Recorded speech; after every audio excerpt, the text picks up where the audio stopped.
अस्सलाम वालेकुम। आज हमारा चार्ज पे तीसरा लेक्चर होगा। पहले दो लेक्चर हमने चार्ज पे दिए थे। पहले हिस्ट्री डिस्कस की थी, फिर चार्ज के ऊपर earlier theories, Greeks ideas, modern ideas और बिल्डिंग ब्लॉक्स ऑफ मैटर से हमने उनको डिफाइन किया था। फिर उसके बाद मैंने दूसरे लेक्चर में चार्ज की कुछ कैरेक्टरिस्टिक डिस्कस की थी, जैसे कि वो अलजेब्रिक सम रखता है, वो क्वांटाइजेशन जैसे फैक्ट रखता है, वो कंजर्वेशन रखता है और रिलेटिविटी का उस पर कोई इफेक्ट नहीं होता। आज का हमारा लेक्चर ये है कि हम कैसे किसी भी बॉडी पे चार्ज देते हैं। इलेक्ट्रिफिकेशन इज द प्रोसेस कि मुझे कोई ये कहे कि मेरे पास ये एक न्यूट्रल बॉडी है, मैं इसे चार्ज बॉडी बनाना चाहता हूँ, तो फिर लाजमी बात है मुझे या तो इसको इलेक्ट्रॉन माइग्रेट करके देने हैं या इससे इलेक्ट्रॉन लेने हैं। मोशन करवानी है, इलेक्ट्रॉनों की माइग्रेशन करवानी है, तो मैं कहूँगा इलेक्ट्रिसिटी इन्वॉल्व होगी। या तो इस पे चार्ज देने के लिए मुझे इलेक्ट्रॉन लेने या देने हैं, मोशन माइग्रेशन करवानी है इलेक्ट्रॉनों की। सो एक ऐसा प्रोसेस जिसमें हम किसी भी न्यूट्रल बॉडी के सरफेस पे चार्ज प्रोवाइड करते हैं। सरफेस क्यों कहा गया, गॉसेस लॉ से हम इसे एक्सप्लेन करेंगे।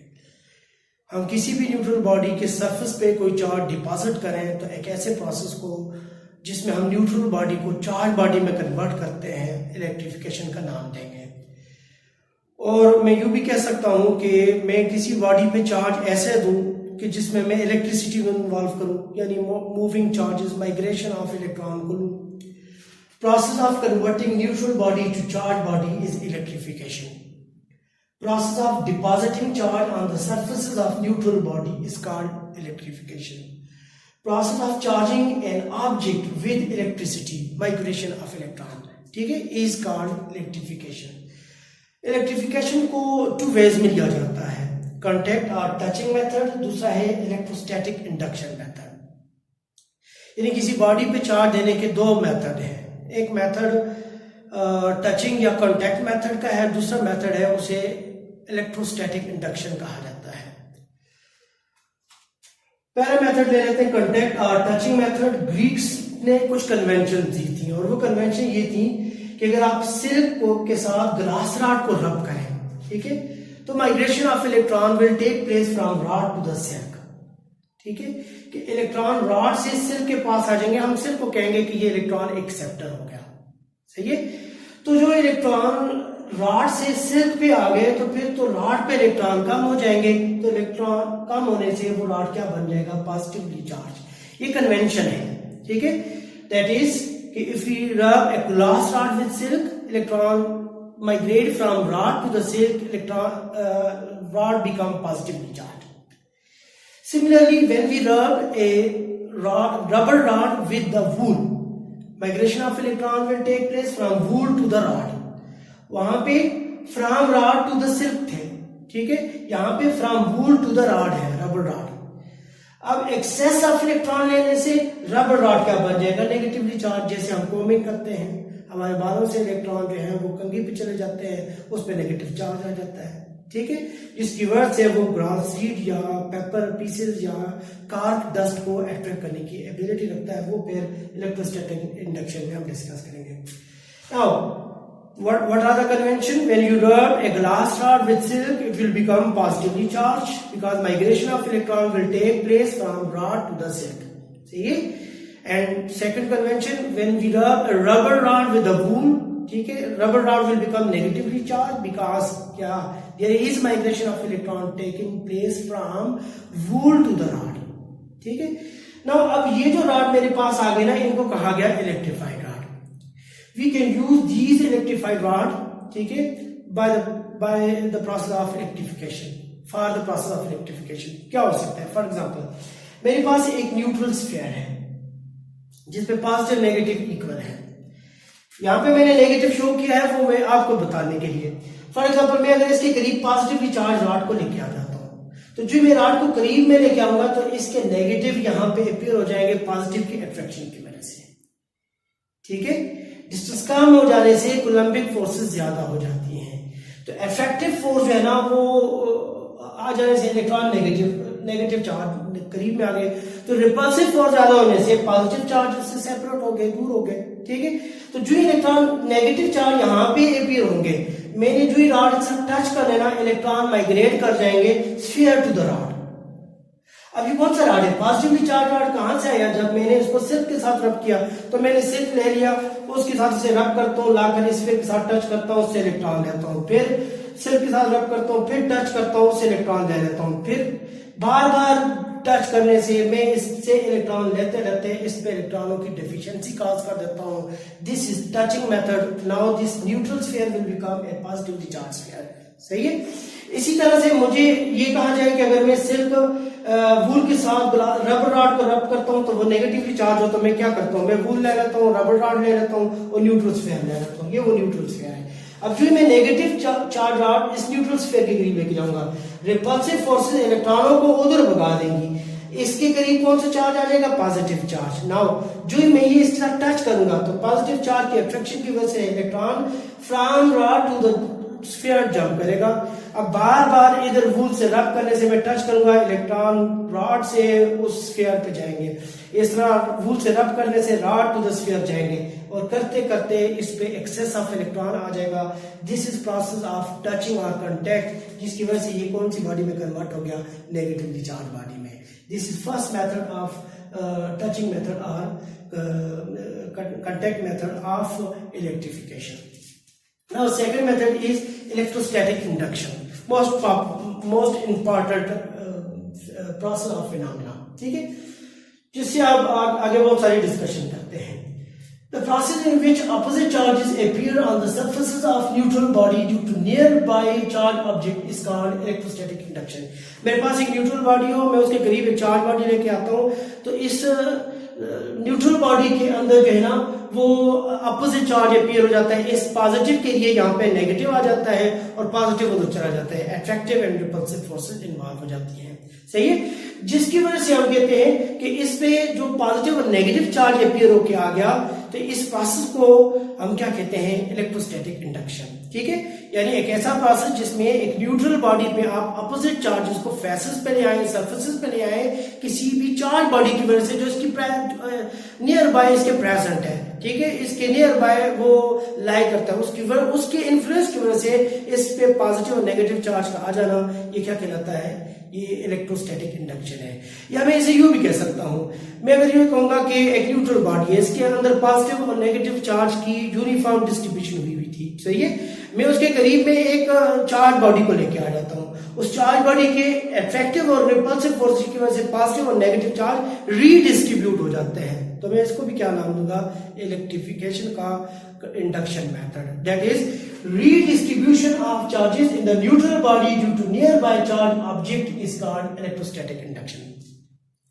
Now जब भी हम इलेक्ट्रोस्टैटिक इंडक्शन से चार्जिंग को डिस्कस करेंगे तो कुछ चीजें हमें पहले पता होनी चाहिए। हम अर्थिंग या ग्राउंडिंग किसको कहते हैं? हम अक्सर औकात ये पढ़ते हैं कि फलां चीज को हमने ग्राउंड कर दिया, फलां चीज को हमने अर्थ कर दिया। ठीक है, ग्राउंडिंग से मुराद क्या होता है? अगर फॉर एग्जाम्पल मेरे पास इस बॉडी पे हाई पोटेंशियल है और मैं इसे अर्थ के साथ कनेक्ट करके ना उसे लो पोटेंशियल दे रहता हूं, तो मैं कहूंगा मैं इसे क्या कर देता हूं? मैं ग्राउंड कर देता हूं। अगर मेरे पास इस बॉडी पे लो पोटेंशियल है, मैं उसे अर्थ के साथ कनेक्ट करके हाई पोटेंशियल प्रोवाइड कर देता हूं, तो मैं इसको भी क्या कहूंगा कि अर्थिंग या ग्राउंड हो गया। यानी अगर मैं ये कहूं कि मैं किसी भी चीज ऑब्जेक्ट को जो भी कोई भी पोटेंशियल रखता हो, लेकिन उसके पोटेंशियल को मैं अर्थ के जरिए पोटेंशियल डिफरेंस दे दूं, तो इसको मैं ग्राउंडिंग या अर्थिंग कहूंगा। The process of providing potential difference to any object by earth via earth यानी by earth is called earthing or grounding। यानी अर्थ को यूज करके किसी ऑब्जेक्ट के कोई लो पोटेंशियल है या वो हाई पोटेंशियल है, उसे आप अर्थ के जरिए पोटेंशियल डिफरेंस दे दें, आप उसे क्या कहेंगे? अर्थिंग या ग्राउंडिंग करना। अर्थ के बारे में क्या कहा जाता है? It is at the same time sink भी है और सोर्स भी है। सिंक से मुराद ये कि किसी से चार्जिंग की बात हो रही है तो इलेक्ट्रॉन माइग्रेशन होगी, तो जिससे किसके पास इलेक्ट्रॉन ज्यादा हो तो अर्थ उससे इलेक्ट्रॉन लेती ही लेती है और उस पर चार्ज नहीं आता, हम उसको क्या कहेंगे? सिंक है, सिंक ऑफ चार्ज है। ठीक है। और अगर किसी के पास इलेक्ट्रॉन नहीं है, अर्थ उसे इलेक्ट्रॉन देती रहती है, ठीक है, यहां तक कि वो न्यूट्रल बॉडी बन जाए, तो अर्थ इलेक्ट्रॉन देने के बाद भी चार्ज नहीं रखती, हम उसे क्या कहेंगे कि ये सोर्स ऑफ इलेक्ट्रॉन है, ये सोर्स ऑफ चार्ज है। ठीक है। तो earth at same time sink भी है और सोर्स भी है। Takes excess of electron from the negatively charge objects, ये सिंक है, ठीक है। और सोर्स क्या हुआ, transfer electron to the positively charge objects. Object positively charge हो उन्हें इलेक्ट्रॉन ट्रांसफर करती रहती है, उन्हें तो न्यूट्रल बना लेती है लेकिन अपने ऊपर कोई चार्ज नहीं लेती, तो हम कहते हैं ये क्या है, इलेक्ट्रॉन देते हैं, इतनी देती है कि इस पे चार्ज ही नहीं आता, तो ये सोर्स ऑफ इलेक्ट्रॉन होगी। सही हो गया। और किसी नेगेटिव से इलेक्ट्रॉन ले लेती है, उसे न्यूट्रल बना लेती है, लेकिन अब इस पे फिर भी कोई चार्ज नहीं आता, तो हम कहेंगे ये फिर क्या है, सिंक है, ठीक है। इसको जितने भी चार्ज दो, जितने भी इलेक्ट्रॉन इसको ट्रांसफर करो, इस पर नेगेटिव चार्ज नहीं आना। सही है। So earth at the same time source भी है और सिंक भी है। नाउ अब मैं डिस्कस करने जा रहा हूं कि किस तरह हम अर्थ को यूज करके चार्जिंग करेंगे, या चार्जिंग बाय इंडक्शन कैसे की जा सकती है, इलेक्ट्रोस्टैटिक इंडक्शन से चार्जिंग किस तरह की जा सकती है। यहां पे मैंने स्फीयर की अरेंजमेंट शो की हुई है। दो स्फीयर है मेरे पास, एक स्फीयर है ए और दूसरा स्फीयर है बी, ठीक है। मुझसे कोई ये कहता है कि अगर स्फीयर ए पे पॉजिटिव चार्ज है और स्फीयर बी जो है वो न्यूट्रल है, ठीक है। अब मैं क्या करता हूं, इस पॉजिटिव चार्ज को इसके करीब लाके रखता हूं। ये बहुत जरूरी है कि near by positively charge object से इंडक्शन होती है। सही है। क्या होगा, रीडिस्ट्रीब्यूशन ऑफ चार्ज होगा। इस पॉजिटिव की वजह से यहाँ पे नेगेटिव एपियर हो जाएगा, यहाँ पे पॉजिटिव आ जाएगा, उतनी ही अमाउंट का। अभी तक बॉडी न्यूट्रल है, ठीक है। मैं अर्थ कनेक्शन की भी डिस्कशन नहीं कर रहा, ठीक है। मैंने इसको अभी अर्थ नहीं किया हुआ, इनिशियली जब मैंने इसको अर्थ नहीं किया हुआ था, इसके अंदर रीडिस्ट्रीब्यूशन हुई, नेगेटिव और पॉजिटिव फेसेस पे, सरफेसेस पे चले गए, लेकिन अभी बॉडी न्यूट्रल है, ठीक है। This self appear charge due to charge body is called induced charge. ये जो खुद से अपीयर हो गया है ना, रीडिस्ट्रीब्यूशन में नेगेटिव और पॉजिटिव अलग हो गए हैं, ठीक है, इन्हें हमने क्या नाम दिया कि इंड्यूस्ड चार्ज है। मीनवाइल मैं क्या करता हूं ना, इस स्फीयर को अर्थ कर देता हूं। अब जो मैं अर्थ करूंगा तो ये वाला जो रीजन है ये पॉजिटिव है ना, it needs electron to become neutral. तो अर्थ क्या करती है, सोर्स ऑफ इलेक्ट्रॉन बन जाती है, इसे इलेक्ट्रॉन डिपॉजिट करती है, जिसकी वजह से ये नेगेटिव चार्ज एक्सेस पे रख देता है। पहले तो वो न्यूट्रल था, उसे एक्स्ट्रा इलेक्ट्रॉन दिए, नेगेटिव चार्ज बन गया। होगा ये कि ये यही पड़ा रहे, पॉजिटिव चार्ज स्फीयर ए इधर ही पड़ा रहे, ठीक है। और मैं अर्थ कनेक्शन को हटा दूं तो ये नेगेटिवली चार्ज बन जाएगा। लेकिन अगर मैं पॉजिटिव चार्ज को पहले हटा दूं, ठीक है, और अर्थ कनेक्शन रहता रहेगा, तो लगा रहे, तो मैं फिर देखूंगा जितना एक्सेस ऑफ इलेक्ट्रॉन है वो वापस अर्थ को चले जाएंगे, बॉडी न्यूट्रल की न्यूट्रल रहेगी। तो इंडक्शन मेथड के लिए, किसी बॉडी को चार्ज बनाने के लिए चार्ज बॉडी की प्रेजेंस जरूरी है, अर्थ करना जरूरी है। जब उसमें चार्ज आ जाए, ठीक है, पहले अर्थ कनेक्शन हटा दें, फिर आप देखेंगे वो नेगेटिवली चार्ज और पॉजिटिवली चार्ज होगी। सही है। लेकिन अगर आपने पहले चार्ज बॉडी को हटा दिया तो जो एक्स्ट्रा इलेक्ट्रॉन आए थे वो वापस चले जाएंगे, अर्थ को बॉडी दोबारा से न्यूट्रल बन जाएगी। सही है। और अगर मैं ये कहूं कि मेरे पास स्फीयर ए हो और उस पर नेगेटिव चार्ज है और एक स्फीयर बी है वो न्यूट्रल है, मैंने अर्थ कनेक्शन की भी बात नहीं करनी। सही है। तो मैं क्या कहूंगा, इस नेगेटिव की प्रेजेंस की वजह से क्या होगा, अपोजिट चार्जेस अपीयर हो जाएंगे, इंड्यूस चार्ज आ जाएगा, यहाँ पे पॉजिटिव चार्ज, यहाँ पे नेगेटिव चार्ज, इक्वल अमाउंट में बॉडी अभी भी क्या होगी, न्यूट्रल होगी। लेकिन जो ही मैं क्या करूंगा, अर्थ कनेक्शन दे देता हूं, migration of electron will take place, earth sink बन जाएगी। क्या होगा, इलेक्ट्रॉन बी से लेकर अर्थ को दे देगी। सही है। जिसकी वजह से इलेक्ट्रॉन की डेफिशिएंसी आ जाएगी। अब क्या करना है, पहले अर्थ कनेक्शन हटा देना है। जो अर्थ कनेक्शन हटाएंगे तो वो डेफिशिएंसी ऑफ इलेक्ट्रॉन बी को क्या बना देगी, positively charge. This method is called electrostatic induction. सही है। समटाइम वी ऑब्जर्व दैट अगर हम बेयरली फुटेड, नंगे पांव कारपेट के ऊपर ब्रिस्कली चलते हैं, पांव घसीटते हुए चलते हैं, और किसी मेटल नॉब को टच करें तो हमें कुछ इलेक्ट्रिक शॉक मिलता है। ठीक है। बाज़ औक़ात अगर हम किसी गाड़ी पे खड़े हों और बहुत तेजी से वो गाड़ी भाग रही हो, ठीक है, एयर की वजह से हमारी बॉडी पे कोई चार्ज आ जाता है, और अगर हम टेलीविजन स्क्रीन के करीब आ जाएं, मेटल नॉब के करीब आ जाएं, हमें शॉक मिलता है। वो इन दोनों प्रोसेस में से कोई भी नहीं है। वो जो चार्ज आपको मिला वो आपकी इन्वायरमेंट से मिला, उसे लोकल चार्ज कहते हैं।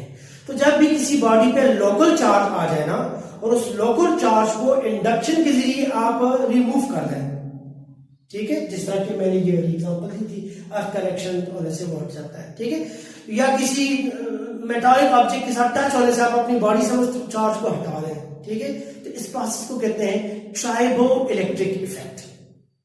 ट्राइबो इलेक्ट्रिक इफेक्ट, जब आपकी बॉडी पे से लोकल चार्ज हटा